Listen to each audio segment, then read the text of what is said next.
नमस्कार दोस्तों, मैं हूं चांदी। आज की बड़ी खबर, इजराइल और हमास के बीच भयानक युद्ध चल रहा है। दोनों देशों में सैकड़ों लोग मर रहे हैं, हजारों लोग घायल हुए। हालात बिगड़ने पर विदेश मंत्री डॉक्टर जयशंकर ने सोशल मीडिया प्लेटफॉर्म एक्स पर एक पोस्ट में कहा। उन्होंने खुलासा किया कि नागरिकों के वापस लाने के लिए चार्टर्ड उड़ानों की व्यवस्था की जा रही है। ऑपरेशन अजीज के जरिए आज इजराइल से भारतीयों के निकालने के लिए सभी तैयारियां पूरी कर ली गई है। पहुंचने के बाद अधिकारियों ने बताया कि वे अपने अपने घर पहुंचने की योजना बना रहे हैं। किसी भी अप्रिय घटना से बचाने के लिए सुरक्षा के व्यापक इंतजाम किए गए हैं। भारतीय बैडमिंटन खिलाड़ी पुलेला गोपीचंद ने 11 अक्टूबर को एएनआई से बात करते हुए कहा कि यह खुशी की बात है कि भारत ने 43 साल बाद एशियाई खेलों में बैडमिंटन में पदक जीता। उन्होंने कहा, यह खुशी की बात है कि 43 साल बाद हमें बैडमिंटन में पदक मिला। सात्विक साईराज रांकीरेड्डी और चिराग शेट्टी ने पुरुष युगल को स्वर्ण पदक जीता। सात्विक साईराज रांकीरेड्डी और चिराग शेट्टी ने पुरुष युगल में स्वर्ण पदक जीता। प्रणय के पदक भारतीय बैडमिंटन के लिए बड़ी बात है। एशियाई खेलों में भारत का प्रदर्शन 107 पदकों के साथ अच्छा रहा। खुशी की बात है कि आज 44 साल के बाद आज इतना बढ़िया मेडल हमें बैडमिंटन में मिला है। बहुत खुशी की बात है क्योंकि मेंस विभाग में टीम चैंपियनशिप में जीतना एशियन स्तर पर ऑलमोस्ट एक वर्ल्ड चैंपियनशिप के बराबर होता है। और इसके अलावा सात्विक और चिराग पहली बार कोई अपने देश से गोल्ड मेडल जीता है मेंस लेवल में, ऐसी बहुत बड़ी बात है। और वो विश्व के नंबर 1 खिलाड़ी भी बने हैं। और प्रणय का जो मेडल है ये मैं मानता हूँ कि भारतीय बैडमिंटन के लिए बहुत बड़ी बात है। और आज खुशी कि भारत के बैडमिंटन और भारत की स्पोर्ट्स आज एक ऊंची स्तर पर है और करीब 107 मेडल के साथ एशियन गेम्स में काफ़ी अच्छा प्रदर्शन रहा है। और बैडमिंटन का भी एक गोल्ड, एक सिल्वर और एक ब्रॉन्ज के साथ हमें 3rd पोजीशन है बैडमिंटन में और वो हमें बहुत खुशी की बात है। 2014 कॉमनवेल्थ गेम्स चैंपियन और बैडमिंटन खिलाड़ी पारुपल्ली कश्यप ने दक्षिण भारत के प्रमुख बैडमिंटन अकादमी बैडमिंटन प्रेस में मेंटर बनने पर एएनआई से बात की। उन्होंने कहा कि उन्हें उम्मीद है कि उनके इनपुट से इस अकादमी में सीखने वाले बच्चों को मदद मिलेगी। उन्होंने कहा, यह एक अच्छा अवसर लगता है और केंद्र पर जाकर बच्चों को सलाह दे रहा हूँ। यह मेरे लिए भी सीखने की प्रक्रिया की तरह है। मुझे उम्मीद है कि मेरे इनपुट से मदद मिलेगी। Seems the most likely thing I want to do in future, getting to full-time coaching. I'm very passionate about the sport and I want to see how I can help, helping kids. That's been my nature always as a player also, and I enjoy it. And I feel good about giving advice and helping my colleagues or the juniors coming up. And if I see even a little bit of my advice being followed and helping them, I feel great about it. So that nature has been there in me, and it seems very likely that I'm going to do coaching in future. And this seems a very nice thing to do because initially at least mentoring is showing up at different centers once in a while, giving advice, making at the back end working on understanding what can we improve as as youngsters just taking up the sport. What do they need to learn at the initial stage, and it is a learning process for me because we started in 1996, 1997 is when I started. I don't clearly remember what were the first few classes I did, and so it's a learning process for me also on how to develop players from the grassroots level, from the start. And I'm sure my inputs will help, and this is a nice way to go about it, I would say, for me. Yeah. पूर्व विश्व badminton number 1 Sania Nehwal ने, जो दक्षिण भारत की प्रमुख badminton coaching अकादमी badminton press को mentor है, ने इसे उन बच्चों के लिए एक शानदार अवसर बताया जो खेल सीखना चाहते हैं। उन्होंने कहा, मैं विजय लेंसे और अनूप श्रीधर को इतना शानदार काम के लिए बधाई देना चाहूंगी। जो बच्चे इस खेल को सीखना चाहते हैं उनके लिए बैडमिंटन प्रो एक बेहतरीन अवसर होने जा रहा है। अगर विभिन्न स्थानों पर केंद्र है तो बच्चे जा सकते हैं और अपने सपनों को पूरा कर सकते हैं। मैंने और कश्यप ने उनका समर्थन करने का फैसला लिया है। मैं यहाँ बच्चों की हर संभव मदद करने के लिए हूँ। First of all, I would like to congratulate Vijay and Anup Sridhar for doing such a fantastic job. Badminton pros is not an easy job to do. You need to have a lot of courage to open so many centers, and because they love the sport so much, they're thinking about the upcoming kids who really want to play the sport, and they don't have so many opportunities.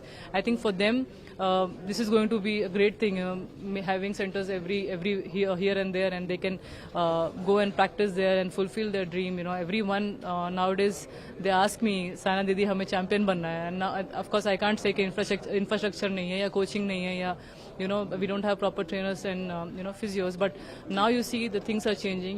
We need such sports lovers. Of course Vijay has done fantastic thing which I hardly see from any other former player to to do such a big thing, but he's done it, and we have always been fans of Vijay and Anup. When we were young, we used to see them play and learn a lot from them. So finally I and Kashyap decided then we should also be supporting them in a way, and I'm happy that I came into this, and in whatever way I can help the kids to achieve big, I'm there, and it's my my opportunity also to learn a lot from the young kids.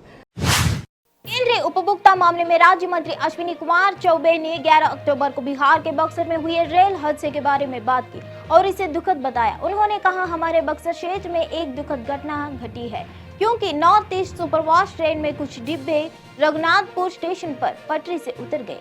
मुझे पता चला है कि 3 डिब्बे पटरी से उतर गए। मैंने डीजी एनडीआरएफ, मुख्य सचिव डीएम, डीजी और जीएम रेलवे से भी बात की है। मैंने अपने कार्यकर्ताओं से अपील की है और वे बचाव कार्यक्रम में लगे हुए हैं। मेडिकल टीम भेजी गई है, रेस्क्यू ऑपरेशन जारी है। मैं भी रघुनाथपुर बक्सर जा रहा हूँ। बड़ी दुखद घटना, एक हादसा हमारे बक्सर लोकसभा क्षेत्र के अंतर्गत रघुनाथपुर स्टेशन पर जो नॉर्थ ईस्ट ट्रेन दिल्ली की तरफ से आ रही थी गुवाहाटी जाने के क्रम में, वो उसकी कुछ पटरियों से कुछ बोगी उलट गई है। मुझे जो वहां से टेलीफोन से बात हुई कार्यकर्ताओं के द्वारा और जिला प्रशासन के द्वारा, ऐसे लगभग 3 बोगियां उसमें एसी के 2 है, इस प्रकार का पता चला है। और उसके लिए लगातार मैंने रेल मंत्री जी को भी जताई इसके बारे में, साथ साथ जो एनडीआरएफ की टीम है उसके डीजी से बात हुई और समूचा पहुंचे हैं, चीफ सेक्रेटरी बिहार, हमारे डीएम, डीजी, जो सब कुछ जो हमारे रेल के जीएम है उनसे भी मेरी बात हुई, वो भी रस कर गए हैं। और सारे कार्यकर्ता, सभी सामाजिक लोगों को मैंने वहां टेलीफोन करके सब लोग वहां इकट्ठा होकर के रेस्क्यू में लगे हुए हैं और किसी तरह से उन लोगों की जान बचाई जाए। सारे डॉक्टर। बिहार के बक्सर जिले में नॉर्थ ईस्ट सुपरफास्ट ट्रेन के 3 डिब्बे पटरी से उतर गए, जिससे 4 लोगों की मौत की पुष्टि हो गई है। यह घटना 11 अक्टूबर की शाम को हुई। अधिकारियों के अनुसार ट्रेन बक्सर जिले के रघुनाथपुर रेलवे स्टेशन पर पटरी से उतर गई। भारत ने विश्व कप 2023 के 9वें मुकाबले में अफगानिस्तान को 8 विकेट से हरा दिया। दिल्ली में खेले गए इस मुकाबले में भारतीय कैप्टन रोहित शर्मा ने रिकॉर्ड तोड़ शतक जोड़ा। रोहित ने मैच के बाद भारत की जीत पर प्रतिक्रिया दी। उन्होंने दिल्ली की पिच और शतक को लेकर भी बात की। रोहित ने कहा कि कभी कभी गेंद के हिसाब से शॉट खेलता हूं और इसको लेकर पहले से ही तैयार रहता हूं। रोहित ने कहा कि शतक लगाकर खुश हूं। दिल्ली में जीत के बाद रोहित ने कहा, पिच बैटिंग के लिए आसान थी। मैं जानता था कि विकेट आसान होती जाएगी। मैं इस बात से खुश हूं कि प्लान के हिसाब से चल पाया और शतक जड़ा। राजधानी दिल्ली में सर्दियों के मौसम में प्रदूषण की समस्या काफी बढ़ जाती है। इसमें सबसे बड़ी समस्या बनती है धूल और वायु प्रदूषण। हालांकि दिल्ली सरकार ने विंटर एक्शन प्लान के तहत दिल्ली में 1 अक्टूबर से ही ग्रैप और इसके तहत आने वाली पाबंदियों को लागू कर दिया है। फिर भी सर्दियों के मौसम में हवा के जहरीले होने की समस्या से इनकार नहीं किया जा सकता है। सर्दियों में पराली और कुंडों को ढेर जिनमें सिंगल यूज प्लास्टिक की बहुतायत हो गया है, उससे हवा की जहरीले होने का खतरा बढ़ जाता है। इसे देखते हुए एक बार फिर से सिंगल यूज प्लास्टिक को लेकर चर्चा होने लगी है। केंद्र सरकार ने पिछले साल जुलाई महीने में सिंगल यूज प्लास्टिक पर पूर्णतः प्रतिबंध लगा दिया है। बावजूद इसके देश भर में सिंगल यूज प्लास्टिक अभी भी चलन में है, जिससे दिल्ली की स्थिति सबसे ज्यादा खराब है। राष्ट्रीय राजधानी दिल्ली में आने वाली लोकसभा चुनाव 2024 की सरगर्मी जमीन पर देखने को मिल रही है। एक और भारतीय जनता पार्टी मजबूत करने में जुटी हुई है, तो तो दूसरी ओर कांग्रेस पार्टी, आम आदमी पार्टी समेत दर्जनों पार्टियों INDA अलायंस मौजूद सरकार को पटकनी देने के लिए पूरा प्रयास करने में जुटी हुई है। अब दिल्ली प्रदेश कांग्रेस कमेटी के अध्यक्ष अरविंदर सिंह के नेतृत्व में पूर्व विधायक, वरिष्ठ नेता और कार्यकर्ताओं के समक्ष राजधानी दिल्ली में बीजेपी के 7 सांसदों के घेरने के लिए एक मुहिम का आह्वान किया है। कांग्रेस ने बीजेपी सांसदों के खिलाफ अपनी मुहिम को जवाब दो हिसाब दो अभियान नाम दिया है। उत्तराखंड के पिथौरागढ़ में आदि कैलाश मंदिर प्रधानमंत्री नरेंद्र मोदी स्वागत की तैयारियां कर रहे हैं। 12 अक्टूबर को यानी आज पीएम के दौरे से पहले प्रशासन की ओर से तैयारियां जोरों पर है। आदि कैलाश हिंदुओं के सबसे पवित्र स्थलों में से एक है। माना जाता है कि आदि कैलाश वह पर्वत है जहां शिव और पार्वती कैलाश पर्वत पर समाधि लेने के लिए जाते समय रुके थे। स्थानीय लोगों की आज भी ऐसी मान्यता है कि वहां एक पार्वती मंदिर है जहां उन्होंने स्नान किया था। एक तालाब पौराणिक आस्था का प्रतीक बना हुआ है। पीएम मोदी 12 अक्टूबर की सुबह आदि कैलाश मंदिर जाएंगे और पूजा अर्चना करेंगे। पार्वती सरोवर हमारा यहाँ पे भिंचती के नाम से, भिंचती के नाम से इसे यहाँ पे जोलिंगोंग में भिंचती के नाम से यहाँ पे का ही मतलब तो जो आदिदेव शिव हैं जी, उनसे जोड़कर अगर देखा जाए तो इस जगह की क्या खास महत्ता है हमारे पुराणों में, हमारे आध्यात्म में? जो भिंचती में यहाँ पे पहले शिव यहाँ पे आए थे, यहाँ पे वास किया था उन्होंने, यहाँ पे बैठे थे। ये भगवान शिव का निवास स्थान, शिव का निवास है यहाँ स्थान। भारत का कोई प्रधानमंत्री पहली बार यहाँ इस जगह पर आ रहे हैं। इस जगह की अपने आप में आदिदेव शिव से जुड़ा महत्व है। जी जी, प्रधानमंत्री के आने के बाद इस जगह की महत्ता और कितनी बढ़ेगी, लोगों में कितना आकर्षण बढ़ेगा, पर्यटकों में कितना रुझान और आकर्षण बढ़ेगा इस जगह को लेकर? वो तो बहुत बढ़ेगी सर। जब प्रधानमंत्री आ रहे तो रियल में बहुत बढ़ेगी यहाँ की जो मान्यता जो है। यहाँ पे श्रद्धालु बहुत आएंगे सर, श्रद्धालु तो आते बहुत है मगर और बढ़ेगी ज्यादा।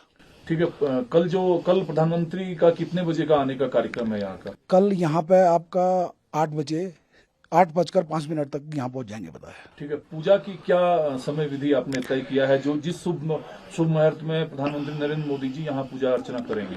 यहाँ पे पूजा का 10 मिनट